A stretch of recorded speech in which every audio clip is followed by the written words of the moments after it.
Uh, Looks like yes. This is our monthly event. So many of you have always attended these monthly events. So thank you again for coming. And if you are new, welcome. SIPA has been around for over 20 years, and we host these kind of events every month. And topics like analytics, big data, always have an interest to almost everyone. So my name is Deepak. I'm the president of SIPA. It's a completely volunteer-run organization. We do this at night over the weekends to bring events like this. And during the daytime, I also have a job in a data visualization company. So this is a topic very near and dear to my heart. So today we wanted to talk about analytics, and specifically what is happening in the world of analytics and what is the evolution of analytics in business. And everything that you touch today, whether it's Netflix or Amazon or LinkedIn or whatever you do, analytics has a role to play in that. And we are here to learn how can we influence this, or how can we learn something more about analytics. So this is actually more of a learning session. So normally we have a panel discussion. Today we are changing the format a little bit different. We are going to ask the speakers to come and give a small presentation, maybe a use case, so that you can see how analytics is being applied in their companies. So I have, they will introduce themselves. Nitin Singhal from Visa. Visa is a very heavy user of data and analytics, so we want to learn from him what is Visa doing with analytics. Then we have Nader Fatih. I've known him for quite some time. He's also my mentor. And Nader has been with big data when even the word big data was not around. So going back 10... small data then. Used to be. So in 2000, he used to deal with small data worth terabytes. So, and he was the founder of that company which got sold, very successful. Then he became an EIR, and he's now a CEO of a new company called Kiana Analytics, which is in presence analytics. Now, you may have heard of predictive analytics and recommendation analytics. I had never heard of presence analytics, so I invited him here to talk about presence analytics. And lastly, Simon. Now, Simon is a very bright person. He works for LinkedIn, and I heard him speak at another event about analytics and excellent ideas about analytics. Now, what intrigued me about his background, he's a neurosurgeon.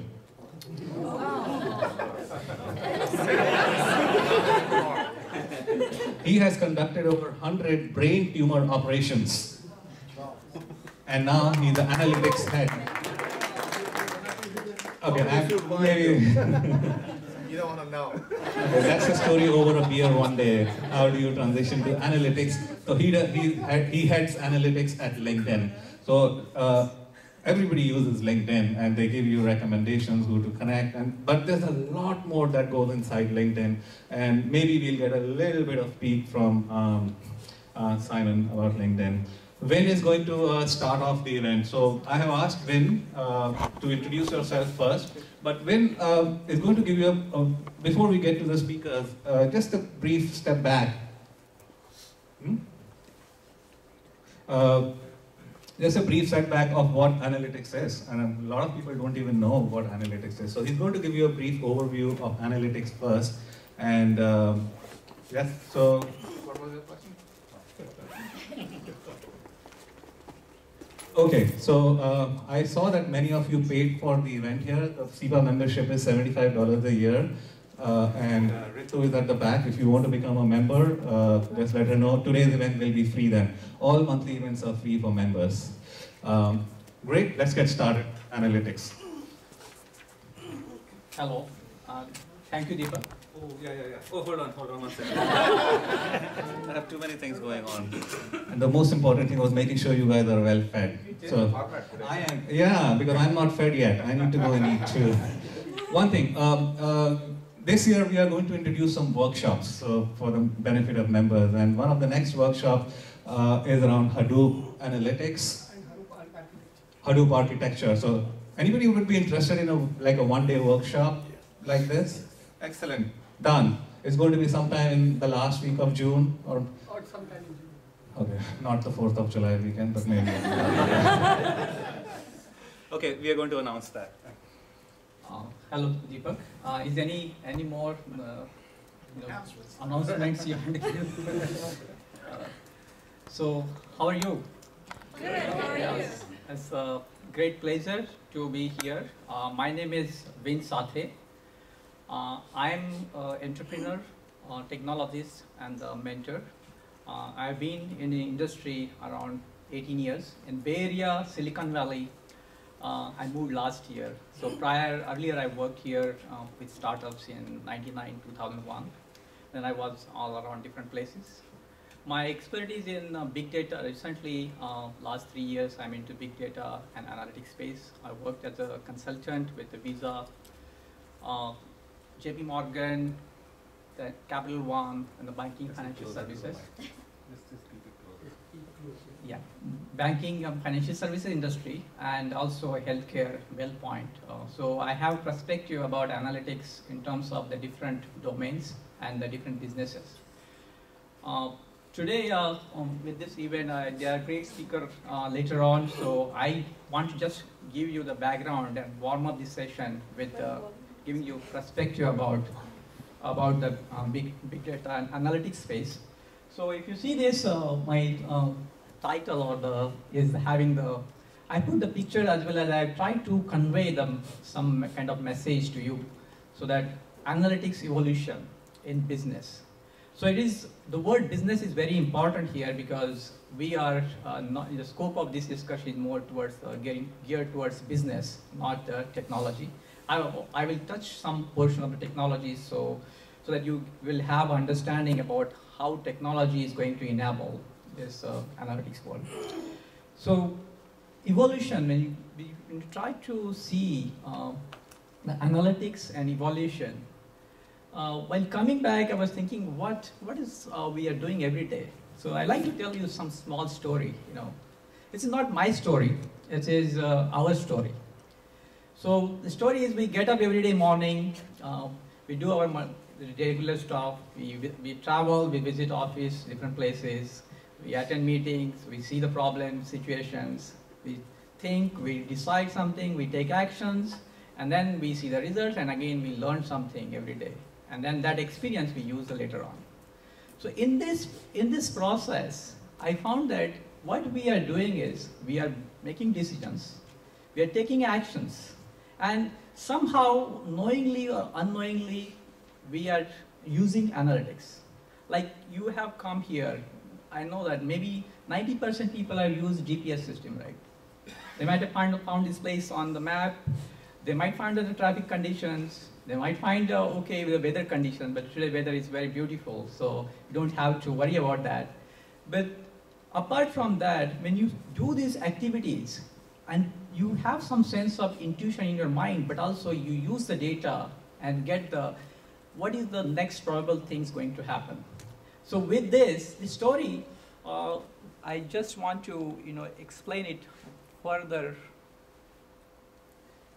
So this story will talk about that while doing this work, what analytics we use and how it is profound and powerful in our day-to-day life. And he's going to help us to make our lives better. Not only the businesses, but overall everybody's life. So I take to the next slide.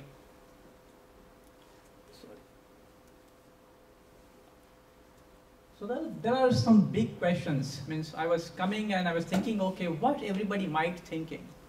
What are the takeaways? Because I've not talked all of you. I don't know what is your background.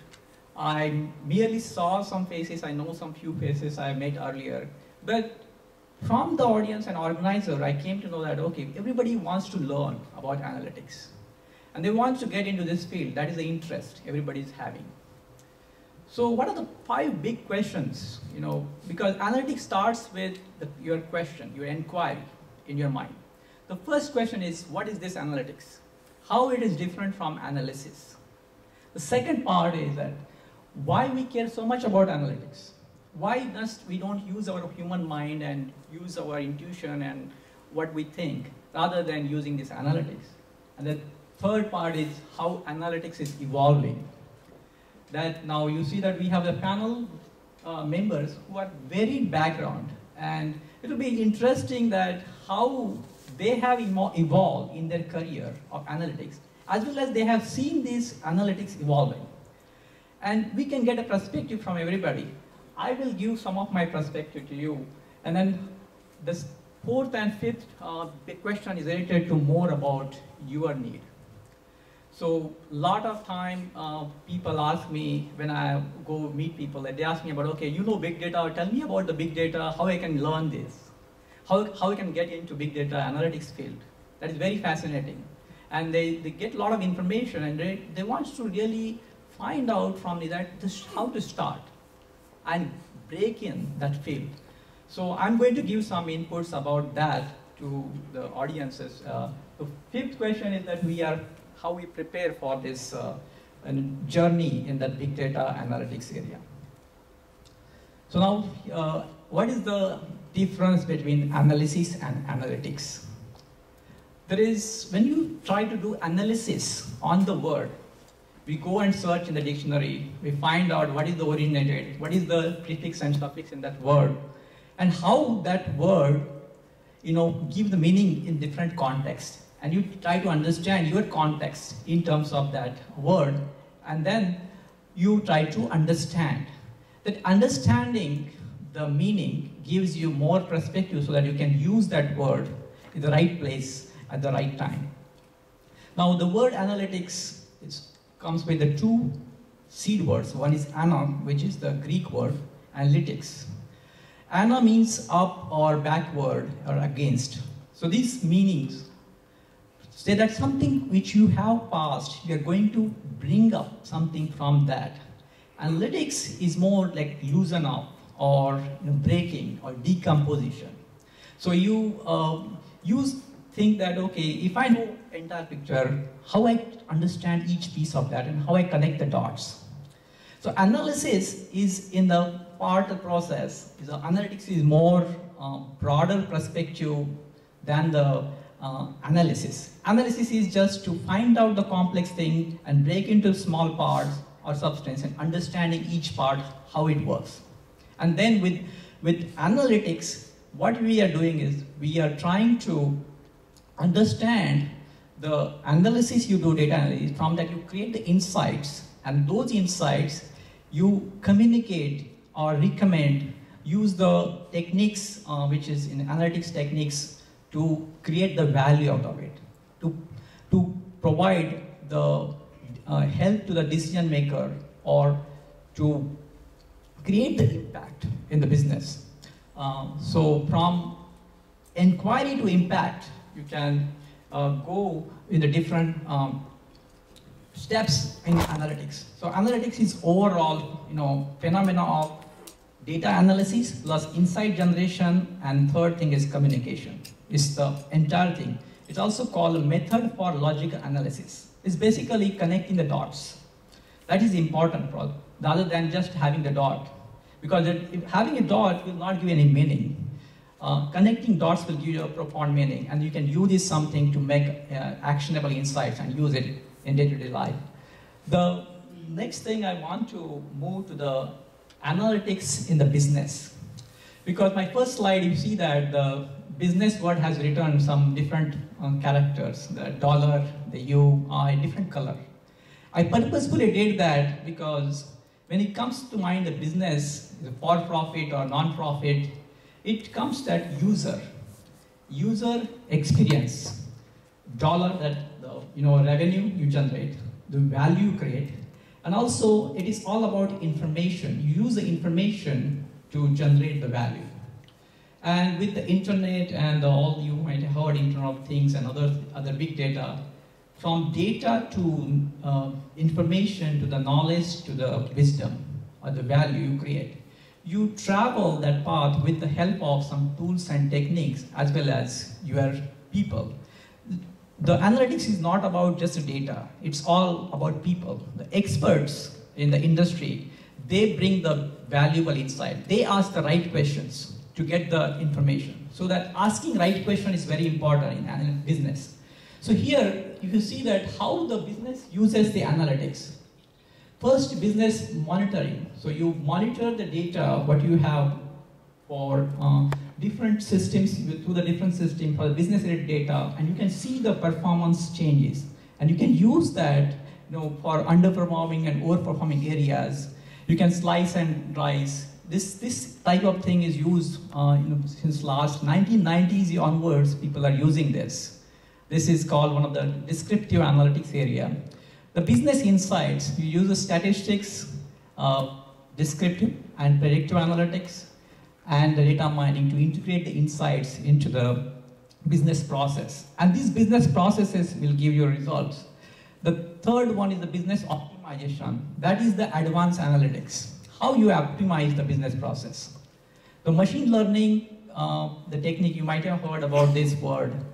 People are using this prescriptive analytics and machine learning. That comes under this optimization, business optimization. You can automatically optimize the things which you can predict and you can take action what it could have happened. The fourth one is data analytics or the data monetization. That is the perspective of the value or the dollar, how you create the value. So you can sell the data with analytics, you can create the intelligence products, data products and services using that data, and you can transform the customer relationship. And the final one is about the business metamorphosis, how you can change the insights about the customers, products, and market trends to create new service and new markets. And that's where some companies are looking for to create the new markets that are not already defined. I'd like to continue with this evolution of analytics in that this is a diagram. I think the bottom portion is not showing about the timeline. Actually, evolution means the change in time, right? The change, what you get, the change per time. So in this the diagram, you can bottom is like you can see the years, but it started with the ETL tools in the client server. You have three planes here. One is the user environment, another is technology environment, and then the platforms. So platform, if you know the 1990, we started with this client server, and then we evolved, the platform evolved to the web services, mobile, cloud, and now distributed file systems and the big data world. And what we started with is the first data warehousing. Just get the data, collect the data. And then we started to use the data and create the basic understanding about the data. And then we improve the business using that performance management, finding the performance of the business. The fourth one is the drive the business. That's the key part of analytics, is driving the business. So you can see that now, in 2010 onwards, analytics came on the forefront. It's on the driving side. And all those things, you can see that the products and technologies which provide the specialized areas in the domain intelligence, as well as the machine learning provide the prescriptive analytics, which is advanced and deep analytics. So here, I know that Nitin is going to go deep more on this, but I just want to highlight the categories of analytics. The descriptive, you can start from the bottom, the regression, visualization, and data modeling. These are part of the descriptive analytics. The predictive analytics, data mining, and the predictive modeling. And then the prescriptive analytics, which is the deep advanced analytics, which is the simulation and optimization. So you see the focus are, from the knowing about the data, what happened, then to the what is happening now, to the what will happen in future, and then what I can do about it. That's the prescriptive analytics. So we can go from the current to the future predictions and what actions we can take on that. So that's about the different categories of analytics. I don't want to dwell more on this because I want to give time to Nitin on that to explain more detail. And then finally, this one is slide about this big data because Nadir has mentioned me to touch on this. So I'm just put the one slide how the big data you can explain, or what are the drivers in the business perspective, and why the big data is important in analytics in today's world. The drivers of the big data are, first driver, important driver is economics. With the highly scalable commodity hardware, distributed parallel processing architectures, the open source distributed file systems, and the map-reduced programming model, which gives that we can do the processing, we can process a huge amount of data or high frequency, the velocity, the volume, and variety of data, and we can create the insights using some of the machine learning or analytics techniques to apply that. So the business insights, another driver, we want to get the business insights to solve the problem and also predict what will happen next and how we can do about it. And that's the uncertainty in the today's life, high tech as well as high touch life. We see that we are always cramped into the time and number of tasks, what we have to achieve. So how we can make sure that we will not fail on our task and we are still on time. Those are the basic questions, and business also wants to have a competitive edge to give the value to the customers. Customers having many choices, there are a lot of churn around that. Different services they can choose, they can come on, come out. So all these problems use that business insights are very important. And then you see the other features of the big data is about the volume, velocity, variety of data, and then different data sources. You can see all those sensors, RFID devices, traditional applications, web servers, and the data with volume from the terabyte to the yottabyte of the data, and then data coming from the blogs, images, videos, and the relational schemas. And finally, I like to give this. This is I don't know if you can see this because of the background, but this is the metro map of the, So it is I have included it because you want to get a big picture. What are the different metro lines? The gentleman, Swami Chandrasekharan, he has created this to visualize, to give the perspective about the career path, learning this data science field, and analytics is one of the part of the data science. So if you see that here, there are 10 metro lines. First you see the fundamentals. The fundamentals basic about the algebra, mathematics, hash functions, then all the theorems which are used for relational algebra as well as relational calculus, and your data transformation, data types, understanding about the data. The second, you will see that the statistics. The statistics gives to how to handle the uncertainty and how to future prediction, how you forecast. Those techniques and tools the statistics provide you. So statistics, all the statistical methods, I think many of us will touch on that, but regression, I mentioned earlier slide, regression was one of the methods you use. You use the descriptive analytics, you use the logistic as well linear regression, you use the Bayesian theorem, the probability theory, the ANOVA method, and you use neural networks and other things later on, which is advanced statistics. But statistics is a very foundation for this, using the data and applying the statistical methods or techniques to handle the uncertainty. Then the machine learning part comes in, where you learn for artificial intelligence how you use these neural networks and the advanced machine learning algorithms, which help to self-learning algorithms. Your algorithms which you build today, the program logic, is not that constantly learning. So if you want to change, you have to change the algorithm. But the machine learning algorithm is self-learning, most of the algorithms. So you learn from the data, and you ask question to data, and data will tell you answer.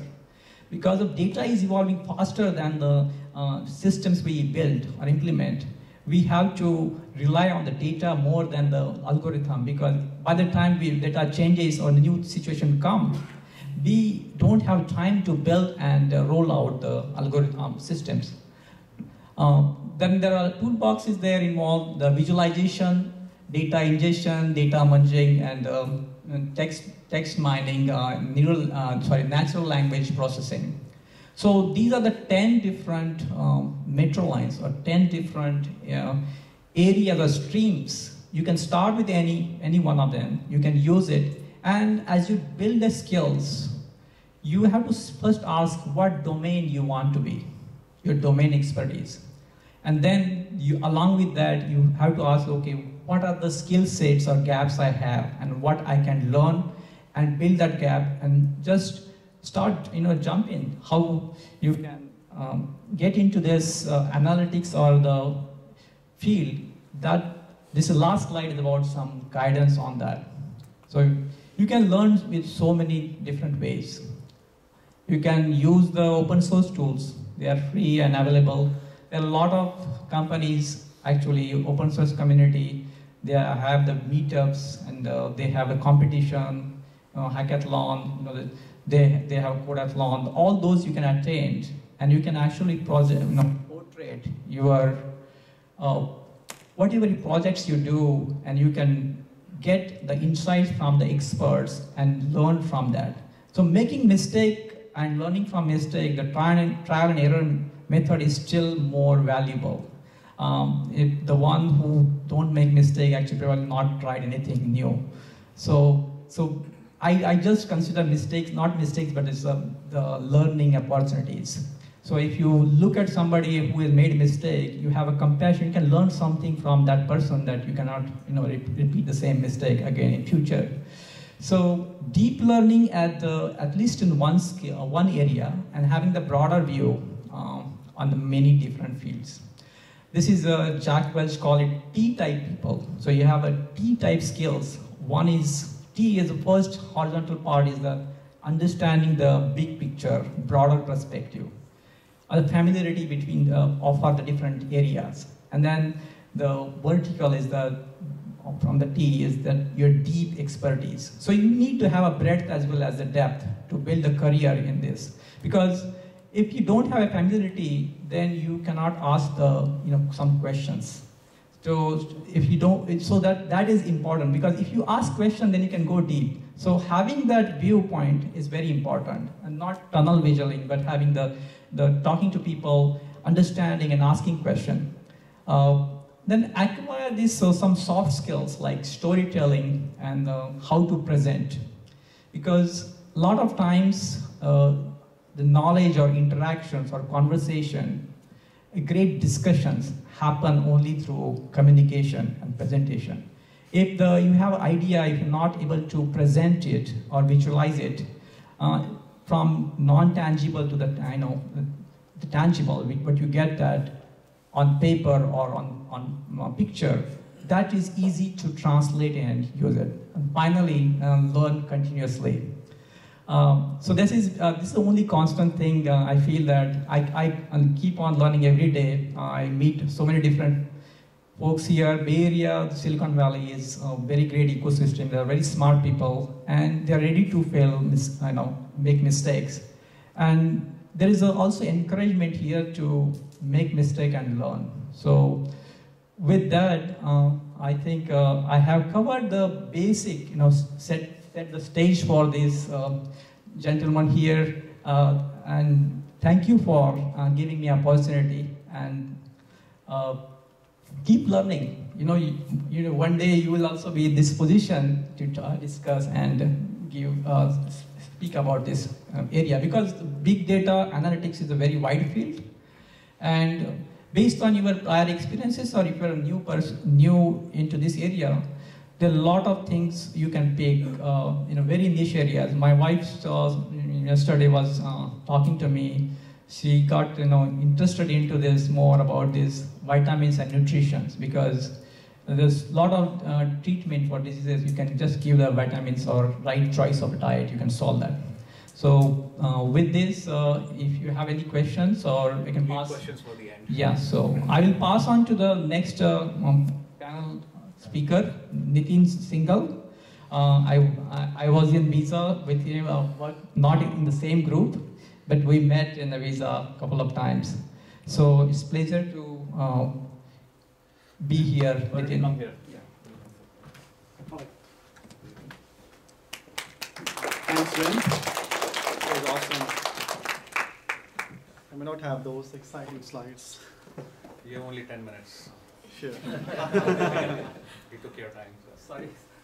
All right, so my name is Nitin. I'm with Visa running a Consumer and Merchant Insights Group, building the products that are consumed by both analytics and business teams. I was with PayPal for many years before Visa. So what I'll talk about is some context and how we approach analytics, right? Just I think Vin has touched base some of the concept and context. So it is important that what we are doing. So if you look at paradigm change, say what happened, what is happening, and what is likely to happen. This is how we shift analysis. It is not a replacement. I think there is this norm. Hey, am I moving from BI dashboard to predictive analytics? No, it is not. It is coexistence. Everything lives together because depending upon how you read your operational data, you understand and improve your products. Look at what is happening to be able to predict your future. How we do that, we'll learn a little bit later. So if you look at from what happened, right? Why it happened, this is what you learn from your operations data. Why it is happening? Is it happening the way I want? This is what leads you into futuristic approach to understand that if it keeps on happening, this is the trend I will see. And then you go to prescription, that how I control what I want for my business. I'll give an example of Amazon and look at conventional business models many years back. I go to a store, I look at fixed inventory, I buy what is available to me, right? Amazon knows me, look at my behavior and knows exactly what I will be needing now and maybe a couple of months later based on my past buying behavior. So what it does, it prescribes me. Have you seen that? If you bought this is probably what you need. And chances are they're suggesting it right. So they have hit it rightly, exactly like where consumer touches. And what is the need for predictive analytics? Why it is so glamorous, right? This is all about business opportunity, competition, that there are multiple businesses striving for that single consumer who is the buyer sitting in the middle and everybody is selling that. So how, with what penetration and with what precision they reach to that consumer with the product that he or she is looking for is what is going to make them successful. How? We'll look at it.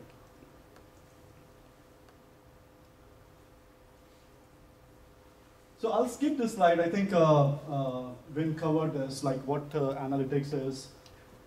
I really want to touch base on this. What is how analytics and predictive analytics compare? Understanding the business problem, what you are trying to solve is absolutely critical. And it could be around various areas. For example, purpose, right? Understand past, observe trends, catalyst for discussion is what your normal analytics is, right? Means I'm understanding, I'm looking at my data, I'm looking at my sales, I understand who my consumers are, what is my intake, what is my outtake, what is my margins, all that I know based on data I see, which is historical data. Now, how do I learn, right? I make a model and gain insights to be able to predict what is going to happen and take action. The view, it is historical and current, and it is future-oriented, predictive. Data used is raw and compiled. And futuristic is how that raw data converts into information and knowledge. Say knowledge is, there is a lot of data that is sitting in the form that is available but not consumable. How you look at that data and learning and turns into a knowledge. What is knowledge? That is my reference point. So have you looked at, say, I'll give another Amazon example. I work for Visa, but fascinated by Amazon analytics. So, feedback score. So that is knowledge, that is reference which people use to be able to make decision. And how it has come from various aspects. Look at Yelp score. All of that is the knowledge that is built from the data and the information. Data types, structured and unstructured, we all know that. And of course, like, process improvement, benefits are like, how we improve productivity. This is also a very important aspect that, when you look at operational data, let me ask this question. What do you think when we do an operational data analysis, what is the intent? What exactly we are trying to do? Process improvement? Sure. So, think about that. When you launch a product, it goes through a life cycle. When I hit the product first, what is that I'm looking for? I'm actually looking for that, hey, it is hitting the market right. Is it having bugs? Is it having, the reception? Is consumer signing on okay? Are they clicking at where they should be clicking? It is all very operational to make sure product is perceived by market the way it is intended, right? I'm not looking at any predictive analysis. It still exists every single day. As you add feature, it is not going to go away. We have to master our operations data to be able to predict future. Think about a scenario. If I launch a product and I want to do the predictive analytics and it doesn't even able to sign on the consumers and I have no idea about that, what will happen, right? Whatever predictive analytics I know, prediction, I can predict the future for that. Like, it's not going to go anywhere, right? So, I think there is this misnomer I want to make sure people understand.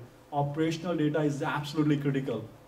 Structured data that you have in your databases is absolutely critical. Master that data, use other references to be able to predict future with more intelligence and knowledge. So, these are some common examples, see, there was this Target, very famous example that they sent, some pregnancy-related product ads to a teenager.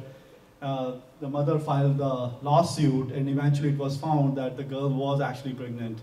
So, basically it was based on the buying pattern and all that. Of course, there was the legal side is different, but from the knowledge and data and the buying pattern, they could predict the events happening in the life of a person and be able to reach that person with more relevance. Netflix is another example, right? What is Netflix? We go to Netflix screen and look at what movies you want to see. Chances, how many times we have actually, 70 to 80% consumers pick the movie on the first screen based on recommendation. They never go to catalog and searching the movies because Netflix knows what appeals to you, what exactly, because each time, you're browsing the catalog, you're not doing favor to their business model. Their business model is how you go to what they want you to go to. And then, of course, banks cannot predict capability to repay the loans. Guess what happens, right? Means 5 years back, if there is lack of predictability about, whether this person can pay the loan back or not, what will happen, right? So, I'll discuss the risk model as an example if I have time. So, this is for you guys, right? Most process of predictive modeling. If I am, think about if I am a data modeler or if I'm an analyst, my job is to do predictive modeling. There is a business problem. How should I approach that? There's more of a checklist for that. That understanding business and domain is absolutely critical. There is no magic bullet in analytics, right? At the end of the day, you have to know what business you're trying to solve. And what exactly is the expectation from the business owners. Then data understanding. That is one area which is where experience, knowledge, and learning comes. So there is, have you seen this iceberg example where what you see on the surface is 20% and what is hidden under the water is 80%, right? And if I have no knowledge about what is hidden, see what happens, right? So it is very important that how I identify my data points that are not visible. like we all talk about big data and how paradigm has changed from conventional data to big data. So the world where you live, at this specific address has changed to where are you now. So think about that, right? A specific like 10-byte address has changed into, megabytes of data which is following you based on where you are. This person likes this or that, right, based on past. Now this is what you're thinking now. This is how the world has changed and how the data points are generating, right? Whether it is web analytics data, like say, if I am going to a website to do a purchase, most retailers are not interested in analysis around, after their maturity, that what this consumer and how that consumer bought. That is all automatic, that is all like well taken care of. But it is about that consumer who went to their site and didn't purchase, and say that, why people are not purchasing, and be able to predict that if I change my look and feel, my behavior, the way consumer come to this site in a different way, will they buy? So, have you seen vending machines, right? How many times we stop at vending machines, try to buy something? I don't know if you have realized there are many new vending machines that have camera installed. And what that does is, it is recognizing the facial expression of the consumers passing by. Why? Because if I'm doing my analytics based on what you bought, what I will do is, all those 20 options, I might just fill one item, right? Because, hey, that was the one thing that sold most of the time. But then that doesn't tell me that, 80 or 90% people stopped, looked at this, didn't appeal anything, and then they went past. So what they are looking at is how I am targeting a consumer and how I'm targeting a prospect that passed by into a potential customer. So what I'm telling you is, data points are all over. If you are going to be a good data analyst or analytics person, it is important that how you have appetite and hunger for data that is all around, and how you can recognize that. Model building, deployment, and model management. This is where, you look at data. It is all about business context. I always say maths. You have to be, if you are really going to be doing programming, and then use a programming language to see that, what is a prediction. I'll not be paranoid about bunch of tools that come every single day. Choose the programming language, R or whatever you are comfortable with, Python. Understand your business context, use the mathematics skill to be able to turn into an executable model. So key thing is not to be driven away by hundreds of tools and technologies that are available. Use the tools that you are most comfortable with. Learn maths if you really want to be on the analytics side. See that, how you can look at the data and turn that into a, regression model. What model you want to use for your analytics, and then turn into an action. And finally, as I said, be data hungry, identify visible and hidden data sources, be objective, very, very important. Predictive modeling is not a magic bullet, right? Somebody asked me this question, hey, what happens if it doesn't predict right? It happens all the time. Means, don't we get a mail about something that I'm never interested in? I get a lot of offers from Petco. I never had any pet, and I'm never going to have any pet. Oh. So, You can have my dog. so it happens, right? It happens, and depending upon the business cases, it is very important. Precision objectives are very different. Like think about weather prediction. Like 20 years back, it was always 50%. There is a 50% chance of rain today, and it was same every single day. But over a period of time, precision has increased because of access to multiple data points, and we can say that what is going to happen next minute. So in the same way, depending upon what problem you are trying to solve, the tolerance will be different, data points will be different. How you model to be able to achieve that business goal is critical. Means at times 80% is good, at times 99% is not good enough. So that is where the precision, how you build your model, how you think about analytics and perceive it is critical. Thank you.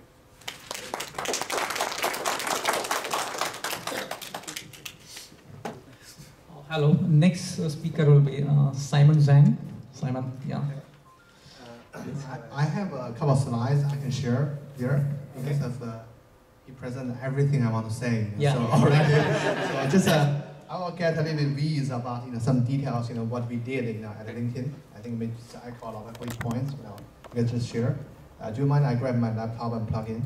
Okay. In the meantime, shall we have? Yeah. Why don't you come then? Yeah, sure. We can start with Nadir by the time. Thank you. Can you all hear me? Oh, very good. So I'm going to go at it from a whole different angle, which I'm going to talk about the new application of analytics. Yeah, that's mine. Thank you. So thank you so much again, Deepak and Ben and the team for inviting me here. Hopefully I won't flip over. So I have been working on what's called now the big data since 2000. Started the company doing big data analysis for supply chain.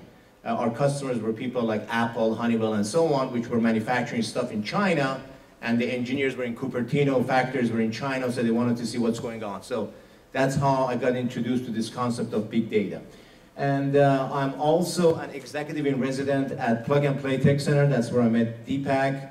And I really like it there because I get to see about 10 to 20 new ideas a week, so that's fantastic. As well as I work with a research institute down in Southern California with USC, University of Southern California. They're doing a lot of work on big data and analytics. But what I want to really talk about is something new called presence analytics. How many people know what presence analytic is? One person, great, two, great. Samir knows everything, of course, so that's good.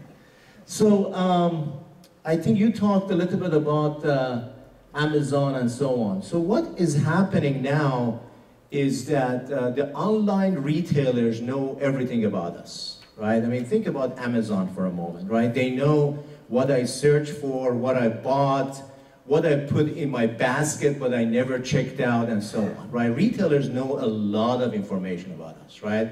And online retailers are doing pretty well. For example, my wife discovered that there's this thing called Google Shopping now. They do a same-day delivery. So every time I go home now, I see Google, delivering toilet paper, shampoo. Every day there's a Google box there, right? So there's a lot of information that online is capturing. Now let's look at offline for a moment. So this is a picture of a mall. How many of you guys oftenly go to a mall and shop actually at the mall? Only the ladies in the front, I like that, that's good, right?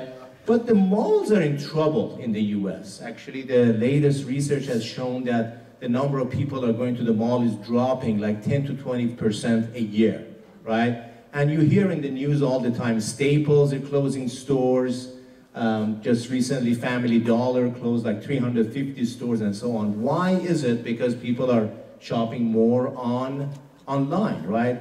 By the way, we in California are blessed because the weather is nice here. Imagine you lived in Minnesota when there's minus 50 degrees. You have to put on your clothes, get in the car, get the car going, and go to the mall to buy toilet paper and come back, right?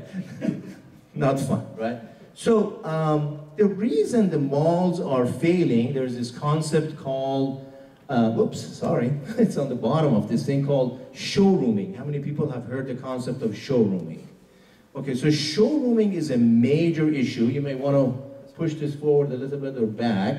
So here's a great example of showrooming. The sales guy at Walmart is trying to sell a TV. And look what people are doing. They're with their phones, right? There's, oh, gee, I can buy this on eBay for $440, Amazon $659. Even Walmart has an online application. I can buy it even cheaper than buying it online, right? I was at Costco actually this weekend, and I noticed everybody was using their phone. The latest study has shown 80% of the population in the US are doing comparison shopping with their mobile when they're out there. 80%. That's pretty scary, right? And the other data which is really interesting is that only 10% or less of the people who go to a store end up buying anything. Okay, so if you're a store owner, you're really sitting there saying, oh my gosh, I'm in the wrong business here, right? Everything is going online, people are not buying, what can I do? Okay, So really the goal of presence analytics is that we want to create this giant magnet. So bring the people to the store. Really, that's what we want to do. We want them to stop buying stuff online, and while in the store, we want them to buy things. Okay, very simple, right? So how do you do that? So we as a society live a lot of what I call digital cookie crumbs, and I think you talk about this, right? So the biggest digital cookie crumb is this thing here, called a mobile cell phone, right? So this mobile cell phone is being used for knowing where I was, where I'm going, what I bought, what I disliked, and so on. There's a lot of information as a society we're leaving behind. And if you look at it, iPhone was invented when? 2007, right? So this is a pretty new phenomenon, right? So let's look at this as a data scientist. Why do we care about this? Because we are leaving two important data points. Number one is location, right? So before really the mobile phone, I think finding where people were, it was really an issue. Now as a society, we're leaving a lot of, hey, I happen to be here, an hour ago I was in my office, this morning I was in this meeting in this company, and so on, right? So a lot of data point. The second data that we are leaving is that basically our habits, and you talked about this as well, right? So what is it people are buying? Okay, so let's take a real example here. So the example I'm going to talk about, and again on the top, for those of you who can see it, it says presence analytics. This whole space is called spatiotemporal analysis, also talks about space and time. So here is a shopper. Let's see if I can get over here so I'm not blocking you folks. So notice the shopper goes in the supermarket, he goes and he buys his alcohol. You know, I really like this shopper. The first thing he buys is alcohol, right? And then he goes get his deli, he goes buy his cigarette. I mean, this guy really needs help. Go get the flower for the wife or the girlfriend, and eventually comes out, right? So the store can basically track this individual three different ways. Number one is cameras. Okay, so there's a lot of cameras out there which is watching people and so on. Now cameras got some issues. Number one is the privacy issues. In the US, if you're going to put cameras in people's face, you have to have big signs which says there's cameras here. The other issue with cameras is that they usually see heads. So it's hard to say if this is you are going to the store is somebody else, right? It's hard. The facial recognition and so on is really not there yet, right? So cameras are so-so. The second place is Wi-Fi. And by the way, that's what our company uses. Wi-Fi is basically the equipment which is basically, you know, in the ceilings, and that's what you connect to. Now, the nice thing about Wi-Fi is that what we call the non-intrusive. If your cell phone has the Wi-Fi on, the AP, which is access point, scans it, and it knows where you are and also captures the MAC ID, okay? So you don't have to be connected to the actual Wi-Fi itself, the Wi-Fi is scanning that, okay? So again, you're leaving those two data points. You're leaving where you are and also how far are you from the MAC ID here. Okay, now, if I have this information as a store owner, I may want to redirect this buyer, right? So he's about to leave, and I know this individual loves computers. Maybe I want to put a digital signage in there which says, hey, computers are sold here. Go look at the latest, you know, Dell or Sony or whatever computer I'm selling here. All right, go back to here. Okay, so here is an example of what we call the silent observer. So again, the antenna, which is the access point, is scanning all your phones. Okay, and by the way, it's not only phones, anything with a Wi-Fi, right? It could be your Tesla. For those of you who drive a Tesla, there's a Wi-Fi in there, so it knows exactly where your Tesla is. It could be your laptop, and so on, so it scans it. And basically, it knows where you are in the store. Are you in the men's department, you're in the women's department, and so on, right? And then basically, it captures few things. It captures the MAC ID. Again, you don't know who this individual is. All you know is just the MAC on the phone. By the way, any of you has an Apple, you can go to the Apple, the setup, and you can see actually what your MAC ID is if you have a Mac. And then also how long you happen to be on that location, right? So with this data, we can do some really interesting information analysis. So number one, you can look at the traffic. So here is an example of a mall. By the way, this must be an old picture because Borders no longer exists, right? So, so notice that lady is standing by the window. So I want to know as a shop owner, how many people come by my window and don't go in? If I change the signage, does that really help to attract people, right? Maybe I'm interested to look at that. How many people pass by? How many of them are repeat customer, right? So if I have, for example, let's say I work for Mercedes or BMW or one of the car dealerships, right? If somebody keeps coming to my store, they want to probably buy a car, right? I want to grab this guy and sell him a car, right? So that's an example of how you can use a technology like this. The second one is inside the store. How long is the queue? This is very important, right? I'll give you a great example. Going back to my Costco example, my shopping was probably 20 minutes, but I spent half an hour in the line in Costco. You know, I was saying like, gee, you know, am I really saving money?